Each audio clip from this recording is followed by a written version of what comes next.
Hi there, and welcome to the Skylight Books author reading series.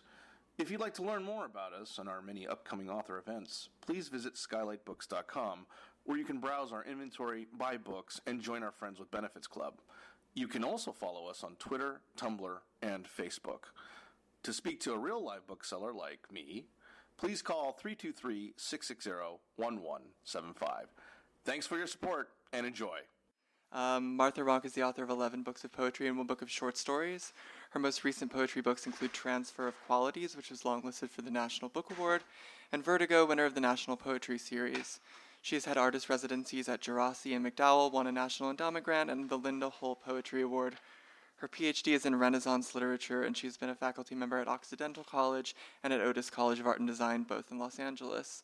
Fanny Howe is the author of The Needle's Eye, Come and See, and The Winter Sun.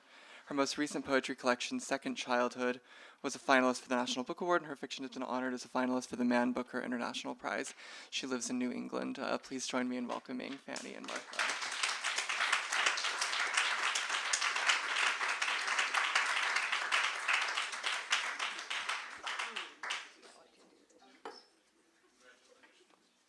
Let's see, okay, I can sit down, I think. All right.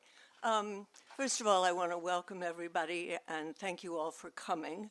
And I just wanted to explain sort of how we were going to do this, since it's a little bit different from other readings. First of all, I should say, you can hear me, right? So Fanny and I thought we would go back and forth. I'm going to start, Fanny will read, I'll read some others, and then she'll finish up, and then we have some questions for one another. And the first series of poems that we're going to read has to do with a kind of vulnerability that's particularly located in children. So I'm going to read some poems that are about that. My book is actually called Silences, and I want to thank Courtney Gregg for doing the cover.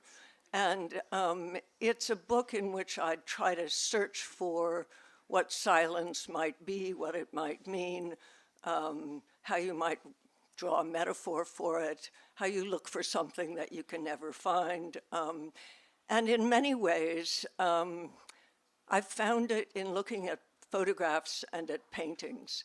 I've found that as I concentrated on thinking about a painting, there was some kind of rapt quality that brought silence into being for me. But I look in various places for it, and of course the book ends and I've never found it. But that was what I was interested in doing. I've written a lot of ekphrastic poems, poems that focus on an artwork, and so there are a number of them in this book as well. And I notice, I'll just say this again, that both of us seem to be very aware of vulnerability, the vulnerability of the planet, of children, of birds and animals, of our political system, and so forth. And it comes up for both of us. Okay.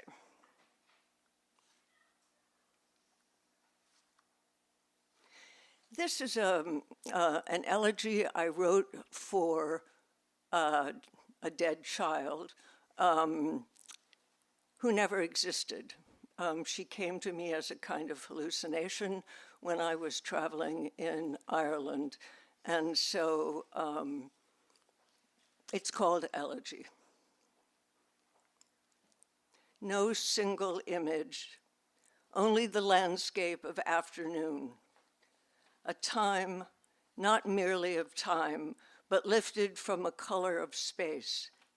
If space were shaded with colors within our range of vision, it rises in paper folds, claims grief from her hardbound copy of Greek gods, sliding into the inescapable as a jut of land slides into the surrounding sea, arriving at headstones with local names of the dead, as she draws closer in rooms disappearing first from the oldest in memory, as erosion takes the hillside where we went to see a ruin by the sea, and stumbled into all we thought to avoid by means of a landscape, nothing of our own.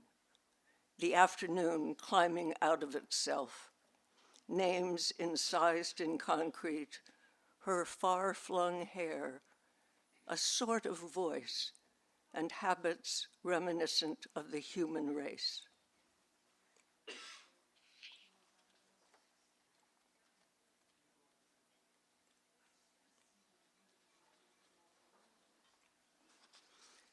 Excuse me. This is called Vertigo. A return of vertigo tangled in wallpaper patterns, antlers in the corners of carpets, woven tree shapes in wool, the necessary reminder to myself, these are stairs.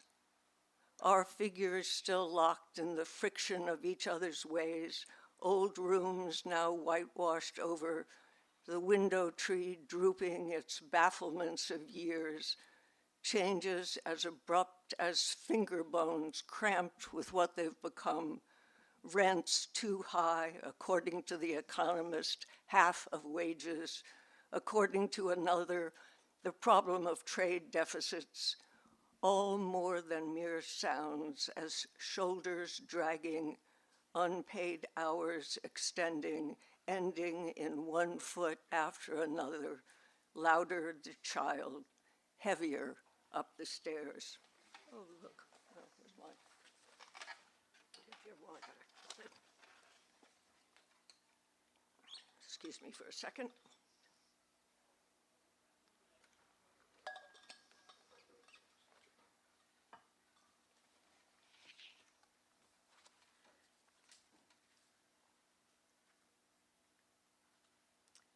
This is called vanishing. And it's vanishing on either end of one's life, both at the beginning as childhood vanishes and at the end. Vanishing. Cloaks wound around shoulders, dragging, unwrapping, all the purposelessness of the necessary. Would it were cold, would it were snow, archaics proliferate as if language might recreate a leap in the air, breathing when she could be swept away out of reach, now vanished in more ways than one body can take it. The stairs longer, the cartons more than cardboard, sounds added, deleted, marking time, interrupting herself. Finds the door jamb elbow, hears a body, crack of bone. Breathless child in the furs of weed, airborne, limp as tendrils piled on legs, arms, bones.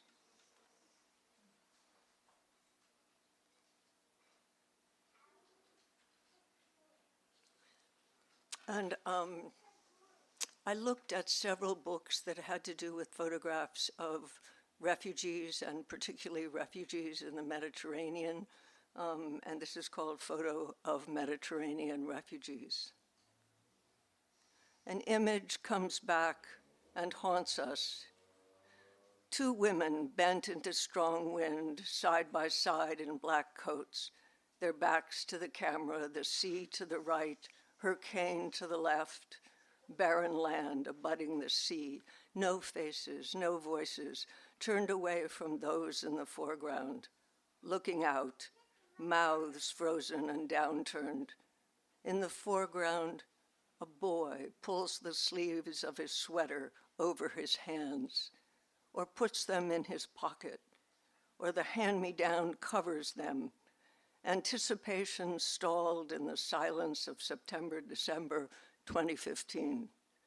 Without a future, without a past, one of the two women caught with a foot in the air, just walking away, although what looks implacable, one foot after the other, can't be. I want to especially welcome Fanny Howe to Los Angeles. All of us have read her for years, and she doesn't get to read here often enough, and I'm very honored to be sitting up here. And Fanny. Well,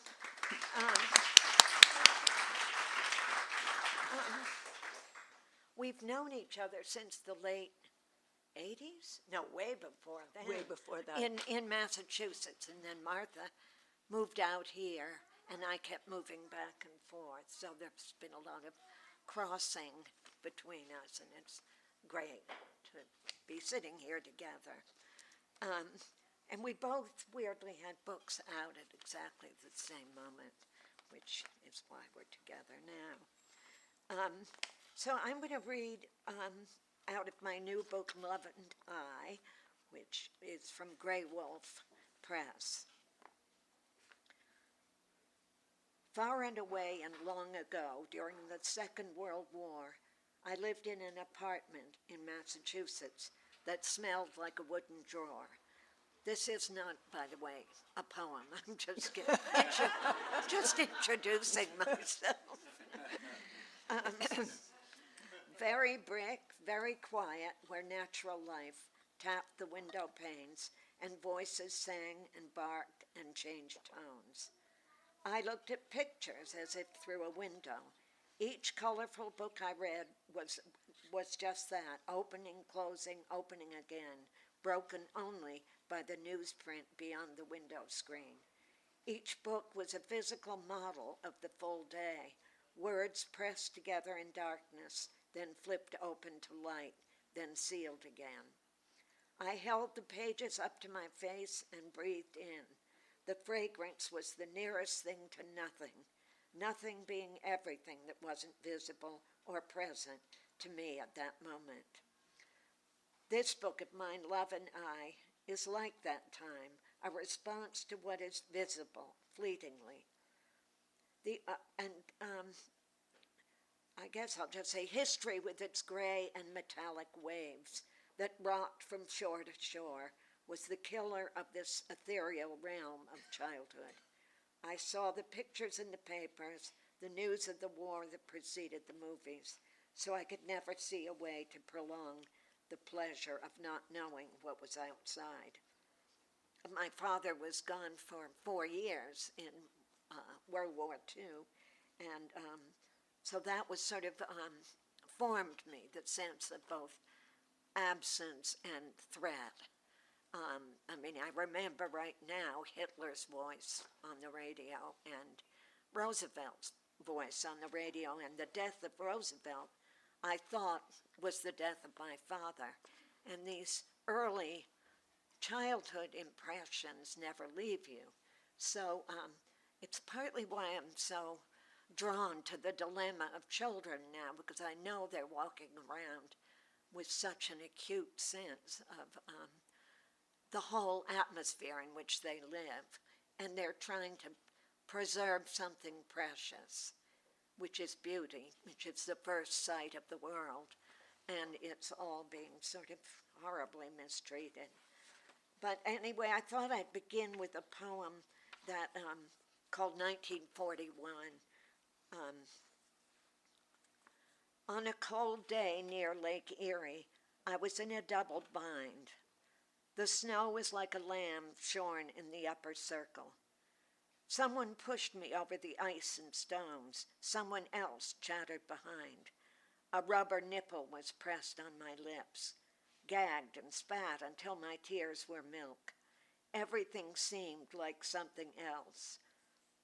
The number of wheels was too large for my body to contain in a dream, but the silver bar could be seen to be long, with faces beaming in reflection from the land of the living. I thought I saw a flock impaled on a fence, then more clouds, God-free, overhead. 0 and 1 sat on either side of me. Was trapped in apparatus and a family like so many before and after. A central contradiction once discovered leads to collapse or evolution. The tremors in the heavens created weather. We all mentioned this for years when we met on our quest for happiness. And Can everybody in the back? Okay. oh, am I not reading? No, I just wonder Properly. about the microphone. Okay. Is it all right? Oh, okay, okay. Put it down closer. Sorry. That's great. Our earth can't live without holy rites. You can see this from the sky. Lots of hills to climb up and down, a straight ravine between. Snow figures engraved in stones show streaks of sun gone, but the white rocks shrink and grow grave at sunset. Turn to the right and you'll fall to the left. One figure wears a beard down to his chest. But Eros hates coverings and prefers to be caught naked with his bow and arrow, embellishes, but clears the way for pathos. And then I'll read one of the strange, this book is strange, anyway. When dawn mingles with air, things begin to take form as planes and spheres. They might start as clouds of stars or rain or gods or spurts of water. Soon the filmy forms take an animal turn, androgynous, emotive. We may never really know, since now we see through lenses and probes. Druids could not separate what they saw around them from their thoughts. Clouds were struggling to become gods. Twigs and snow prints were their words. Nature was the name for everything that moved. Nature was consciousness. Poor universe, self-sufficient. Nothing can be added, only returned.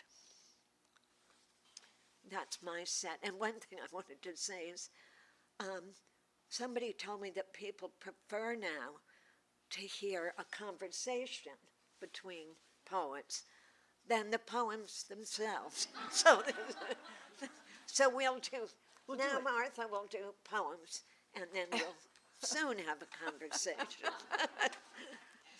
Seems backwards somehow, but. Okay, so I'll read a couple more from this book. So I said that a number of these poems are ekphrastic, and this is a painting called Winter. It's at the Norton Simon Museum, and it's by Van Gogh, and it's black and white, unusual, and for me, just an absolutely gorgeous painting. And it's called The Vicarage Garden Under Snow, and that's where Van Gogh was locked up or spent time. The painting is quiet, lowers below all sound. The threshold we must have crossed over, that river dividing the tracks from the bridges, from the unrepresented town, as we stand there about 4 p.m. in front of the white snow, dirt coming up from under the once white cover, and a man shoveling his angled body. Behind him, the river and branches lightly dusted, more twiggy things than could be counted, unless standing as still and long as the man, the branches trying for movement in their jagged horizontals, but still, unmoving, and the effort to be where one is not amplifies silence. The effort to wipe out the noise of shoes, murmurs, a coat coming off, to stand alone with a scene in which the shovel can't lift the wet snow, the river can't run, and the vicarage garden lies below the frozen ground.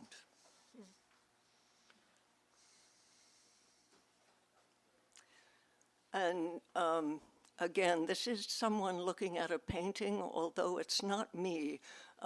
It's T.J. Clark, who spent time at the Getty and who was on another project, but he fell in love with a Poussin painting called Landscape with a Calm. And so it's my effort to follow him. I read his book called The Sight of Death, which is about how he went time after time after time to look at this painting, and every time he went, it was a different painting. to return to the changing light in the silence room, trying to see a painting differently, slowly each time, revising, turning his eyes to another figure, another color, the way a small V arrows into the space between glance and sight, shape shifts to maneuver the invisible narrows, a painting's self-sufficient containment resistant to probe, turned away from exposure and the limits of time. Example 1, passing by. Example 2, returning January to June, looking again until an opening opens. An occurrence such as blue, locked eyes, a detail of horse and rider off to the side, the way it startles and hadn't been there before, goes in a direction out of the painting as if insignificant, almost missing given the speed of the horse, and a tiny conundrum finally seen, an arm reflected in the lake, nude, watered over.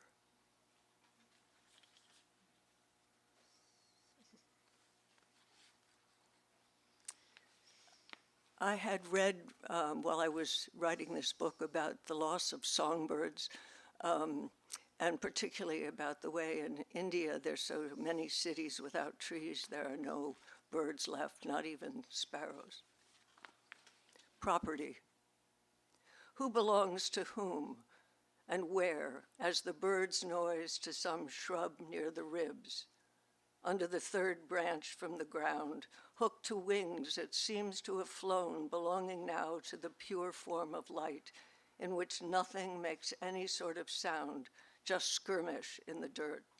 Half-hearted footnotes, recalling lists of names on the page of a book, belonging to others lost in cities, belonging nowhere, documenting everywhere, as rapidly as mania can manage, where belonging might mean billions offshore, percolated, pretended, the poison of carbon dioxide, ozone, and methane as high-flown sounds fade and slip out around us. To whom do they belong, these birds, sounding their directional language, unknown, unlabeled, belonging to the as-yet unpropertied air?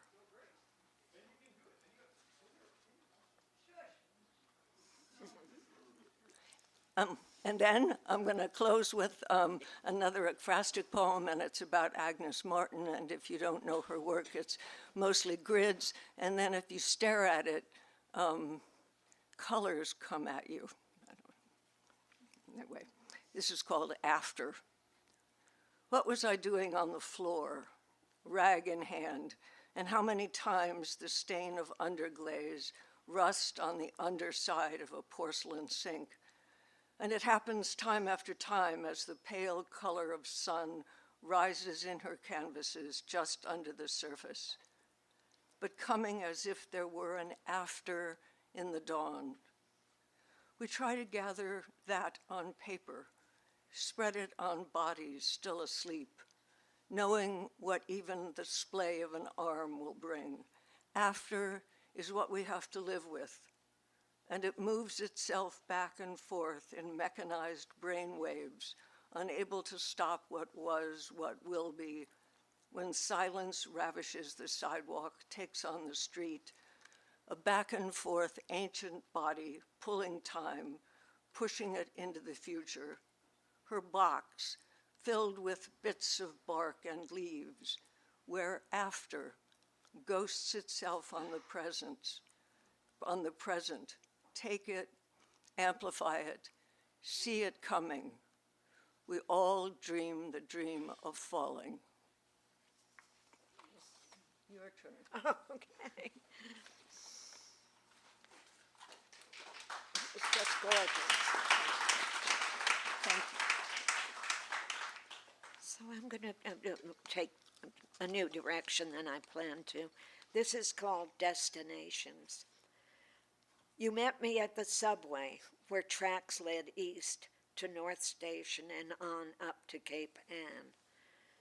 We were almost romantic, not knotted, but erect, side by side, passively waiting for an apocalyptic collision to rupture the grave tension between wholly conscious ontological thinking and the steel pebbling motion of the tracks, sparked into action by a fiery touch. We smiled our way forward, perfectly even. In a faraway land and a hotel I never visited, there were 99 hells in a ghost book half erased. Like this, I was in love with a non-entity. This was the hardest part assigned to me. During my brief tenure, I loved loving best one who didn't exist. In the early days, it was the opposite. Nature, even mine, did exist and loved itself. Clouds doted on the sea, amorousness was in the air, returning every wave and sigh. The squirrels told the oak to shake its acorns down for the dirt to eat. I almost touched you on a Saturday. The wind blew easterly. There was a jar of mums on a table near the window. Their yellows were calling to each other. Place names were put back in the pencil drawer before I saw your shadow. First the sky was too close, then white snow followed. On a hand was an amethyst, a cube of lilac in hospital light. Whose fault is it when no one visits? Last night I dreamed I was in a peaceful place, but woke up freezing and ashamed. On a side street on my sheets, one I loved passed as a shadow, maddish, reddish, his fist clenched for a fight. I recalled his body color, being soft like a child. Honey, I called. We were too late. You, like a dwarf lover of a giant killer, crouched in the nave, would do anything to become something new. Scientists ask why you had to hide away with the ruins of religion. To take the weight off your feet? To look at stained glass windows, sort of honey like a waffle cone, with sweet cream and berries inside. The tinier the beauty, the better. A bird's cherry pit heart pulsed between two bones. There's a softening to the bricks outside, and the 1,000-mile storm is leaving where it's coming from the long ago to my abode. I'll sit at the window where it's safe to say no. I won't go out, won't work for a living. We'll study the clouds becoming snow. Not with a spyglass, but with a wild guess and only 3 words. You never know. Now I see others like me thinning into the least thing. Downstairs, cries of lust. Up here, a requiem mass, and light to lead the clouds home to the past. So that's that.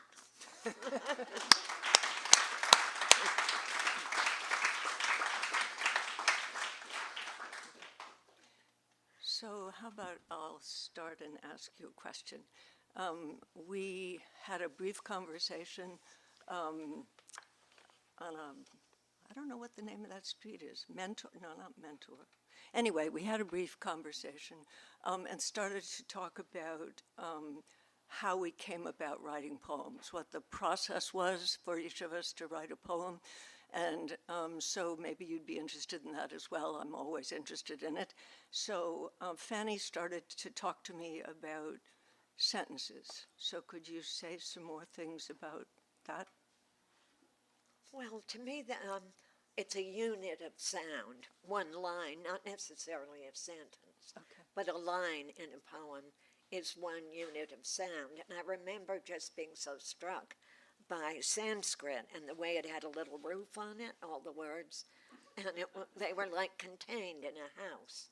And so that just somehow went deep in, and so I think in terms of units like that, with a roof on top. And so every line to me is a poem almost, a monostiche. It's its own thing. And that's how I write, really, is rushing along, writing down sentences. And do you keep a notebook where you write these sentences down and then think about how they go together later, or how do you do that? I do just that. Yeah.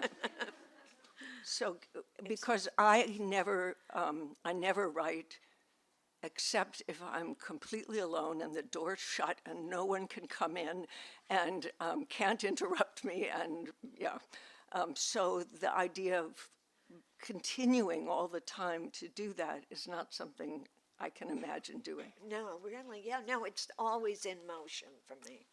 And it's almost like throwing the poem away. And I just sort of write it down and toss it away somewhere. And then later I find a little pile of sentences lying around. And then I have to look at them and study them and see, what are they saying?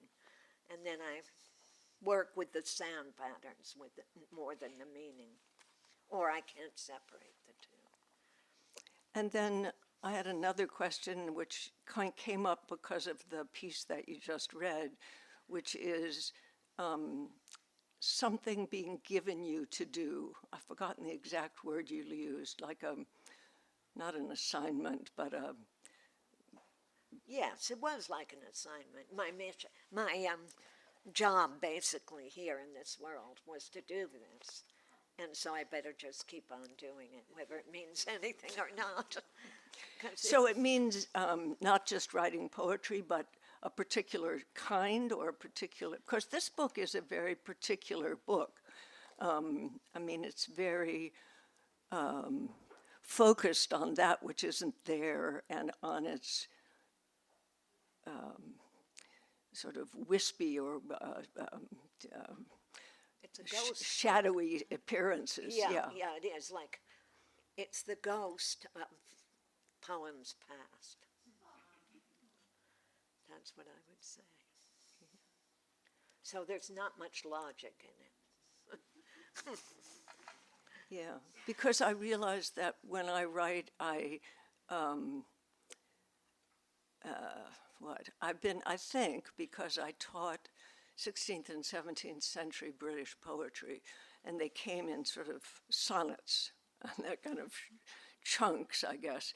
I think I try to figure out what it is that I'm thinking. What I'm always after is, what is it that you're thinking, or what is it that you have in mind, and how do you find it, and what language will give it to you? And I think part of it comes from having read a lot of those poems. And the other thing that's true, and I think this is true for you too, so I'll ask you and then I'll come back, but is each of your books different from the others, or do you feel that, having been given this assignment, that they're all part of that obligation? I feel each one is very determined by the historical moment. And so I've written a book called Come and See, which is really about history in Russia and America. It's very political. And that was under that umbrella at that time of the way we were thinking here now. So I see every one of them being a response to the time we're in. Uh-huh. Because I realized that my assignment to myself about a book is different from that. It's more like entering a room, so each book is a different room, and I take up a different topic. So this one had that overarching sense of looking for silence, and the last book I wrote, Ocular Proof, was focused on black and white photography and the ways in which photographs are documents and works of art and lie to you, and you can't It's a great book. It's a wonderful. Well, anyway, that's what that book was about. And then I had a book of prose poems that came out of reading Henry James called The Transfer of Qualities. And I decided that I was going to write about the way in which objects have a very sort of tropic effect on all of us. And so I think it's setting up a kind of question that, that I need to address. No, it's totally two different ways of living in the world. I just whirl around throwing these things. And you go in a closed room. And That's right. but we both seem to be very worried about time. Yes. I mean, apart from everything else, which is a preoccupation. But time, why things disappear, why they're there and then they're gone. Yeah. That seems. But do you think you people, do you have anything to say back to us? Yes, yeah. Well, I wonder if anyone has any thoughts about the status of the stanza in their work. And I mean, do they shape the lines, or do they occur by the mutual attraction of various lines that precede them in the consciousness? Yes, exactly. Well, you much more conscious of that, Of the shaping? stanza. And yeah, sort of the completed thought, the completed idea. Yeah, and I So think I it's would think she particularly does. true in this book. I think of it as a rather old-fashioned book in that way. I mean, it's much more.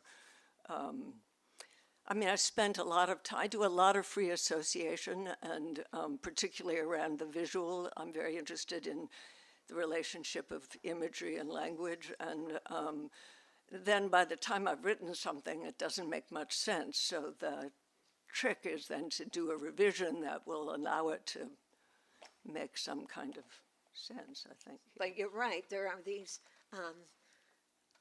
shapes that you see ahead of you that involve a pause, obviously, that they come to an end, how far you can take the idea, and then the stanza helps you see when you've gone far enough, goodbye, go away.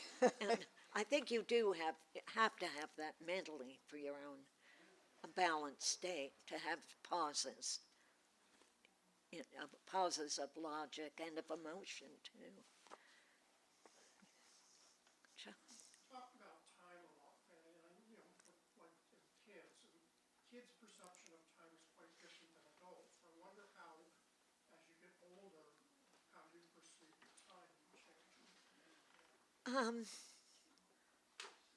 It's now more possible to be analytical about it. When I was younger, young blood, when I was whirling along without much thought, I didn't think about it the way I do now. But when you get older, you thin out. You become a sort of vapor that has a chance to hover over things without anxiety. And time is definitely one of those mysteries. It's a complete mystery. Really it is. And I would rather die tomorrow than die without knowing what time is, and I will. So that's the Yeah, I'm auditing a class, and I was assigned to read Deleuze on time. And if you think you don't know what time is, you should try to read Deleuze on time. Really? Anyway, I have always been focused on the transitory and the way things pass, and that as a child I was very obsessed with dying, and I think I love this Japanese phrase mono no aware, which has to do with dew on the flower and all those things that are very transitory and about to disappear. And, I think it's the sort of the main thing that I think about. Mm-hmm. Yeah, So, it's in your poems. Yeah. Anybody else have a question? Yeah. This is an ignorant question, but what help? What is a poem to you? A complete thought. It's all about thinking. It's a complete thought. Yeah. Yeah, and I think for me it's important that the thinking that goes on in poetry is different from the thinking that goes on when you read the newspaper or you try to figure out how to get from here to wherever you're going. I mean, it's a different kind of thinking, and for me, it fills the world in a way that's necessary. And I try to explain this, I remember, to my students about why it is one has to read poetry. But for me, it's a kind of thinking and a way of looking at the world that nothing else I know of provides me. So it's essential. Well, I also think everything is poetry. I mean, I think poetry is everywhere in this room between each of you. In every movie I ever see, there's poetry. And what that means to me is a kind of completedness that moves around. And so you're trying to catch that little bubble of completion. But I could see in each one of you a poem, a poetic being. If you're after a more formal answer, you would get very different answers from different poets.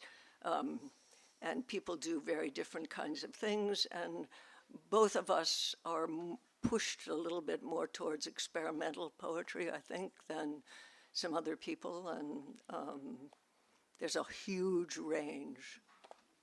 So. Yes. Interesting. Sorry. 3 pieces of paper fluttered out of your book. Oh, Just like a poem. And landed beautifully. look at them. See there, everything is about beauty. That's how people survive, is beauty. I'm always surprised by humor in your work. What do you think of humor? Comedy. It's the greatest. I don't like people who can't laugh. Is it an effort? They scare me. It's an effort at community? Or? I just think, in the end, the thing is not to take yourself seriously, but take the world seriously. And in that little gap, there's a big laugh. Because it's always swinging around between ego and a laugh. And I'm on the side of the laugh. And you wouldn't be a poet if you weren't foolish, right? Anybody else? Well, there, you're probably tired, all of you. Yeah. Do you want to try? Go ahead. Oh, I didn't see you there, I'm sorry. Fanny, I'm a big fan of your work, and I'm also a big fan of your sister, Susan. Yes, right. And this is kind of a biographical question, but I'm wondering, like, when you describe a line as a unit of sound, that makes me think of Susan Howe's work as well. And I'm wondering how much of your evolution as writers was, how much conversation was and is a part of your relationship with her, or like, I know, I don't blame you for asking it. It's the weirdest thing ever, because she started out as a painter, and she still is a very visual artist, and a genius, I think. She's done such beautiful work. But from the beginning, first of all, I was the younger one, so beaten up and thrown down the stairs. So I carried resentment, which she didn't. But also, I just took a totally different path in life from her. She's much more, the way you are, much more close the door and leave me alone while I do this. And mine is battered and thrown around in buses and everything. So. But I think we did share a mother who was a wonderful Irish woman, a great genius herself. And she read us poems, she spoke poetically, she sang songs. And Ireland was actually, for both of us, a huge presence in our youth. And I think that planted the poetry in us equally. And then we each took it where we wanted it. Thank you all.